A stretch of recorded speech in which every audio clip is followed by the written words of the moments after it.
에베소서 2장 11절에서 21절 말씀. 그러므로 생각하라. 너희는 그때 육체로는 이방인이요 손으로 육체에 행한 할례를 받은 무리라 칭하는 자들로부터 할례를 받지 않은 무리라 칭함을 받는 자들이라. 그때에 너희는 그리스도 밖에 있었고 이스라엘 나라 밖의 사람이라. 약속의 언약들에 대하여는 외인이요 세상에서 소망이 없고 하나님도 없는 자이더니 이제는 전에 멀리 있던 너희가 그리스도 예수 안에서 그리스도의 피로 가까워졌느니라. 그는 우리의 화평이신지라. 둘로 하나를 만드사 원수된 것 곧 중간에 막힌 담을 자기 육체로 하시고 법조문으로 된 계명의 율법을 폐하셨으니 이는 이 둘로 자기 안에서 한 새 사람을 지어 화평하게 하시고 또 십자가로 이 둘을 한 몸으로 하나님과 화목하게 하려 하심이라. 원수된 것을 십자가로 소멸하시고 또 오셔서 먼 데에 있는 너희에게 평안을 전하시고 가까운 데 있는 자들에게 평안을 전하셨으니 이는 그로 말미암아 우리 둘이 한 성령 안에서 아버지께 나아감을 얻게 하려 하심이라. 그러므로 이제부터 너희는 외인도 아니요 나그네도 아니요 오직 성도들과 동일한 시민이요 하나님의 권속이라. 너희는 사도들과 선지자들의 터 위에 세우심을 입은 자라. 그리스도 예수께서 친히 모퉁이돌이 되셨느니라. 그의 안에서 건물마다 서로 연결하여 주 안에서 성전이 되어가고 너희도 성령 안에서 하나님이 거하실 처소가 되기 위하여 그리스도 예수 안에서 함께 지어져 가느니라. 아멘. 여러분 사랑하고 축복합니다. 여러분에게 평화 인사를 드립니다. 온라인으로 지금 예배를 드리고 계시는 여러분들, 또 가정에서 예배의 초소를 마련하고 예배를 드리고 계시는 여러분들을 축복합니다. 우리가 긴 시간 동안, 이 코로나 기간 동안 이렇게 온라인으로 예배 드리시는 분들이 계신데요. 하나님께서 여러분들이 예배하시는 그곳에 함께 하시고 또 같은 마음으로 예배하는 우리들에게도 함께 해주실 줄 믿습니다. 예배 받으시기 합당하신 하나님께 예배하는 우리 모두를 축복합니다. 날이 제법 많이 차가워졌죠. 기온은 크게 떨어지지 않는 것 같은데 날씨가 많이 차갑다 이렇게 느껴집니다. 벌써 8월의 마지막 주간이기도 하고요. 시간이 참 빠르다 느껴지죠. 1년이 이제 4개월 정도밖에 남지 않았습니다. 이번 주 이제 긴 방학을 마치고 우리 학생들이 진학을 하는 시간입니다. 이제 한 학년씩 올라가게 되는데요. 새롭게 김나지움에 들어가는 학생들도 있고요. 그룬트슐레에 들어가는 학생들도 있습니다. 또 킨더가르텐에 새롭게 들어간 우리 자녀들도 있습니다. 하나님께서 동행하시는 삶이 되기를 주님의 이름으로 축복합니다. 우리 아이들이 좋은 선생님을 만났으면 좋겠어요. 좋은 친구들을 만났으면 좋겠고 좋은 환경을 만났으면 좋겠습니다. 그러나 더 기도하는 것은 혹 어려움을 만나고 좋지 않은 환경을 만나더라도 친구들이 조금 다른 모습으로 다가오더라도 우리 사랑하는 자녀들이 이 환경을 좋은 환경으로 만들어갈 수 있는 그런 사람들이 되었으면 좋겠습니다. 다른 친구들에게 선물 같은 좋은 친구들이 되었으면 좋겠다. 이런 마음으로 우리 자녀들을 위해서 기도하고 있습니다. 우리 지난 한 달 동안 공동체에 대해서 이야기를 계속 나누었습니다. 첫 번째 주에는 하나님께서 소중히 여기는 것을 우리도 소중히 여기자라고 말씀을 드렸고요. 두 번째 주에는 그렇게 중요한 것이 아닙니다. 교회 다툼들과 교회 안에 분열들이 일어나는 일들이 그렇게 중요한 복음의 문제는 아니었다라고 하는 것에 대해서 이야기를 나누었습니다. 그리고 셋째 주와 넷째 주에는 공동체의 예배와 공동체의 훈련에 대해서 말씀을 나누었죠. 예배가 가장 좋은 공동체의 훈련이라고 말씀을 드렸습니다.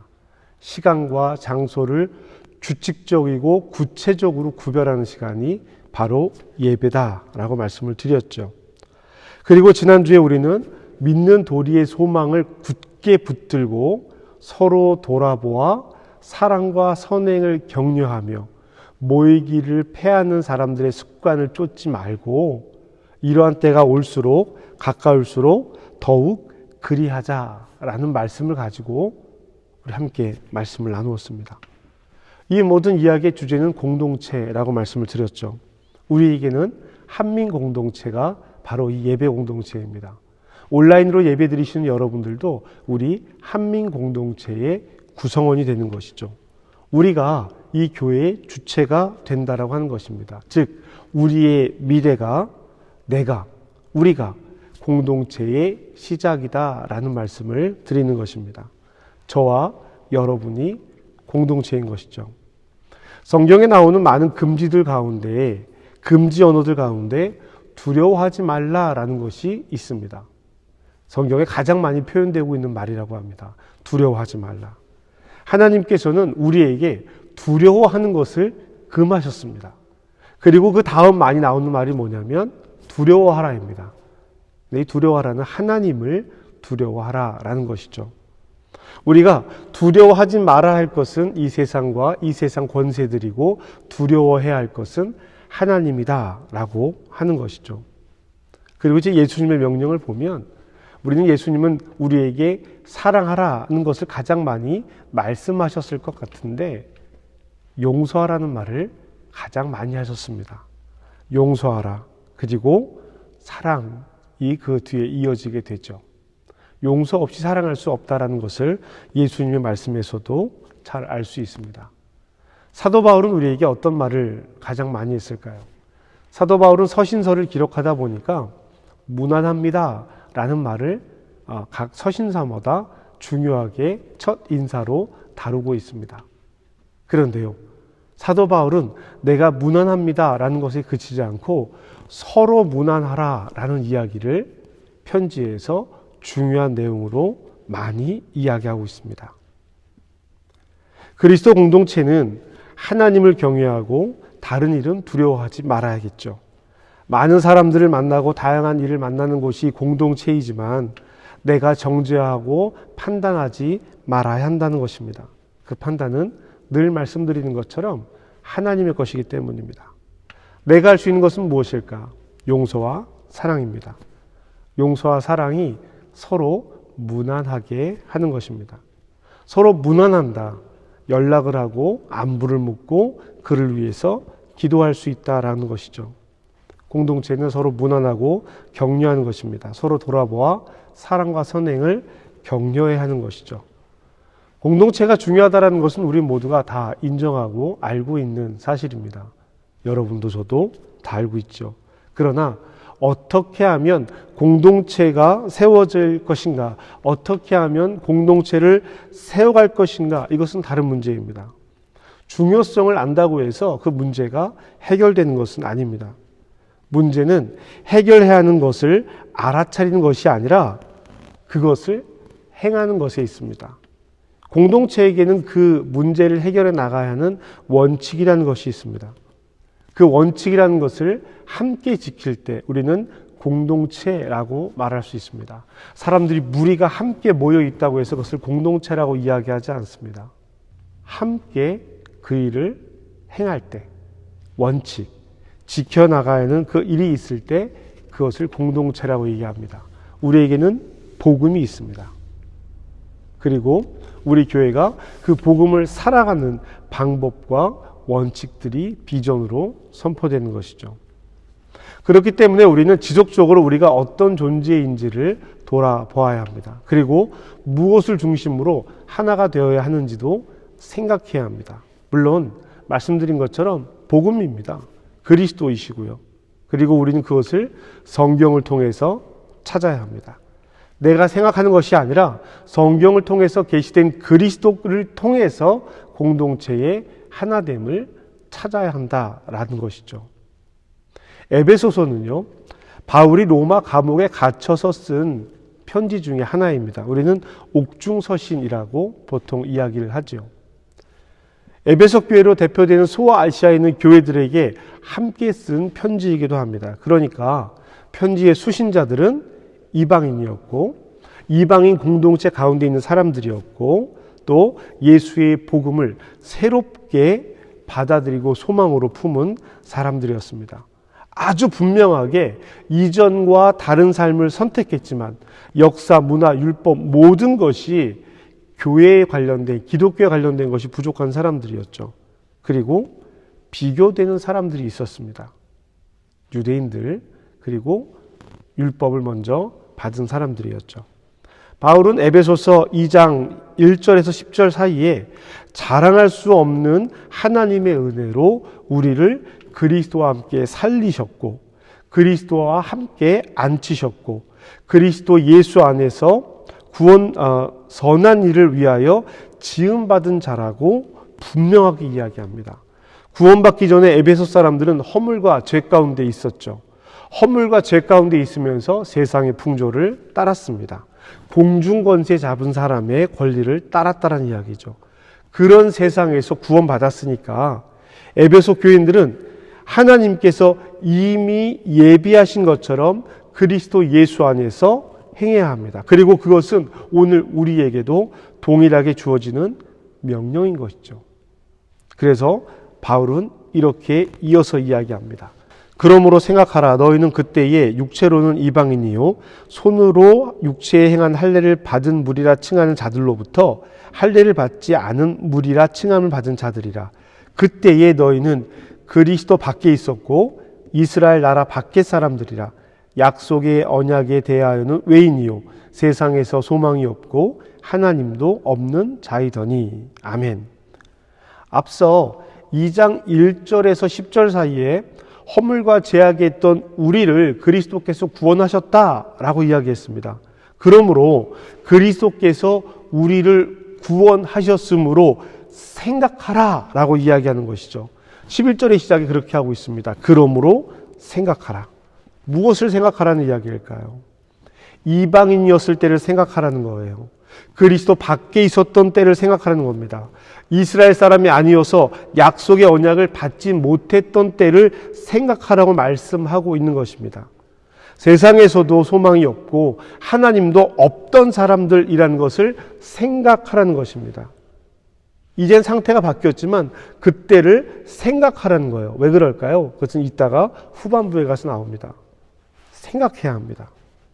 13절부터 18절까지 말씀은 우리가 어떤 상태로 변했는지 변한 상태에 대해서 이야기를 합니다. 살펴보실까요? 이제는 전에 멀리 있던 너희가 그리스도 예수 안에서 그리스도의 피로 가까워졌느니라.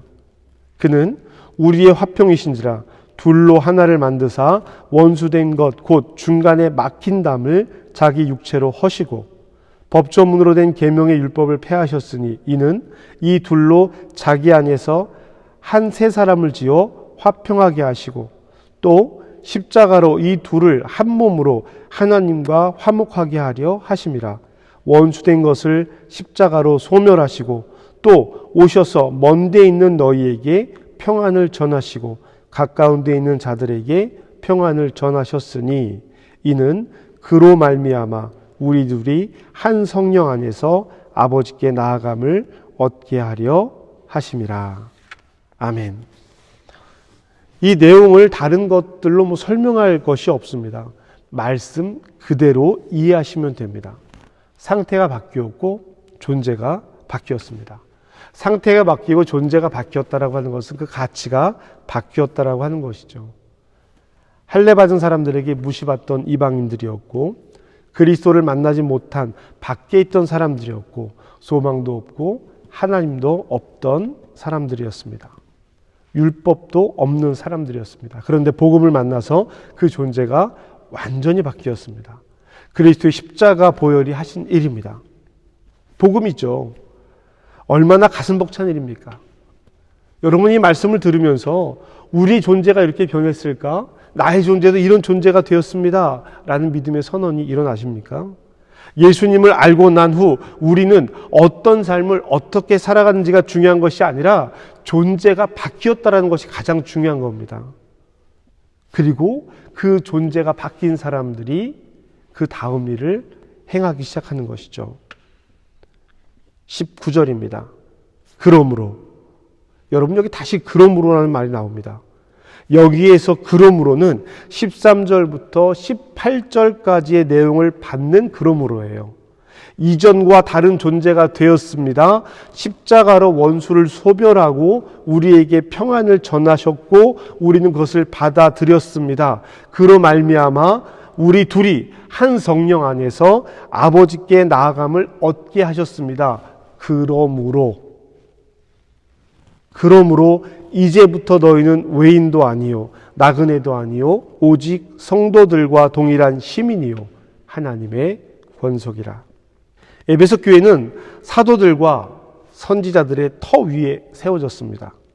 바울의 전도가 이들에게 복음을 전했고 선지자들 즉 구약의 말씀들도 이들 복음 위에 한 교회가 되게 하는 역할을 했습니다. 20절에 기록하고 있죠. 너희는 사도들과 선지자들의 터 위에 세우심을 입은 자라. 그리스도 예수께서 친히 모퉁이 돌이 되셨느니라. 아멘. 각 사람이 받아들인 복음이 하나의 교회가 될 수 있는 것은 예수께서 친히 모퉁이 돌이 되셨기 때문입니다. 우리는 우리 스스로가 하나 될 수 없는 존재임을 알고 있습니다. 우리는 우리 스스로가 교회가 될 수 없는 것도 알고 있습니다.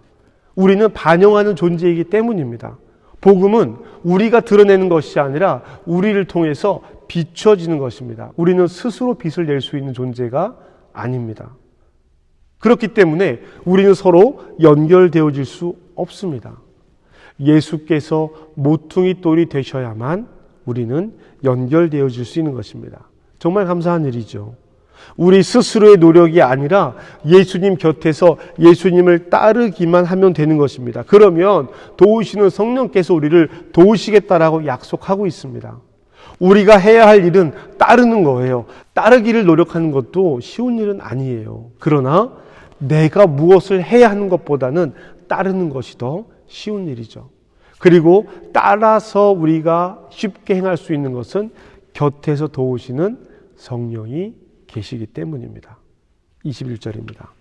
그의 안에서 건물마다 서로 연결하여 주 안에서 성전이 되어가고. 여러분 이렇게 한번 읽어보실까요? 예수 안에서 사람마다 서로 연결하여 주 안에서 교회가 되어가고. 바울은 건물을 비교해서 예수님과 우리의 관계를 설명할 때가 있습니다. 건물은 짓는 과정에도 유지가 되는 과정에도 서로 연결되어져 있어야 합니다. 바닥과 벽이 연결되어져 있어야 하고요. 벽과 벽이 연결되어져 있어야 합니다. 벽과 지붕이 연결되어져 있어야 합니다. 이 모든 것 가운데 하나라도 연결되어져 있지 않다면 건물은 서 있을 수 없는 것입니다. 우리가 교회라면 서로 연결되어져 있어야 하는 것이죠. 우리가 연결되어져 있습니까? 그러면 어떻게 연결되어져 있습니까? 무엇으로 연결되어져 있습니까? 친분입니까? 관계입니까? 22절 말씀입니다.